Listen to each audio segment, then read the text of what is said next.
అందరికీ నమస్కారం. మొన్న కురిసిన అకాల వర్షాల వల్ల రైతులు తీవ్రంగా నష్టపోయారు. ఆంధ్రాలో కానీ తెలంగాణలో కానీ ఈ ముందే తుఫాన్ వల్ల చాలా ఇబ్బందికర పరిస్థితుల్లో నష్టం జరిగింది. చాలా భారీ నష్టం జరిగింది, చెప్పరానంత నష్టం జరిగింది. ఎందుకంటే ఈ తుఫాన్ అకాల వర్షాల వల్ల చాలా పంట నష్టం జరిగింది.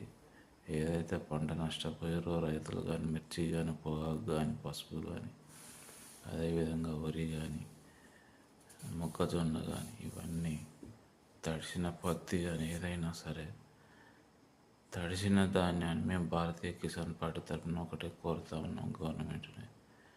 ఎందుకంటే రైతు ప్రభుత్వం కాబట్టి రైతుకు మేలు చేయాలి.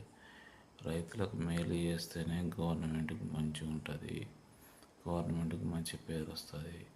కాబట్టి రైతులు బాగా నష్టపోయారు. కాబట్టి రైతులు పండించిన ధాన్యం, రోడ్డు మీద పోసిన ధాన్యం, ఇంటి అమ్ముకునే పరిస్థితిలో ఉన్న ధాన్యం మొత్తం తడిచిపోయి మొలకెత్తింది. కాబట్టి ఆ వరి ధాన్యం ఏదైతే ఏ రైతుల దగ్గర ఉందో ఆ రైతుల దగ్గర సేకరించి దానికి గిట్టుబాటు ధర చెల్లించాలని కోరుతా ఉన్నాం.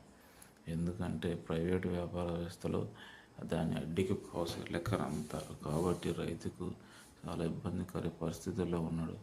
ఎందుకంటే ప్రైవేటు వ్యాపారస్తులు దాన్ని కొనలేరు, దాన్ని సగం రేటుకి కొంటారు. కాబట్టి రైతు నష్టపోయే ప్రమాదం ఉంది. అందుకనే గవర్నమెంట్ ఆలోచించి ధాన్యాగారాలు గిడ్డంగులు ఏర్పాటు చేసి రైతుల తడిసిన ధాన్యాన్ని వెంటనే తగిన చర్యలు తీసుకొని కొనుగోలుదారు ఏర్పాట్లు చేయాలని కోరుతా ఉన్నాం. రైతు తడిసిన ధాన్యాన్ని కొనాలి. అదేవిధంగా పత్తిని మరియు మొక్కజొన్న కానీ ఇవన్నీ గవర్నమెంట్ మంచి గిట్టుబాటు ధరకు కొని రైతుకు లాభాలు చేకూర్చాలని కోరుతా ఉన్నాం. జై జవాన్, జై కిసాన్.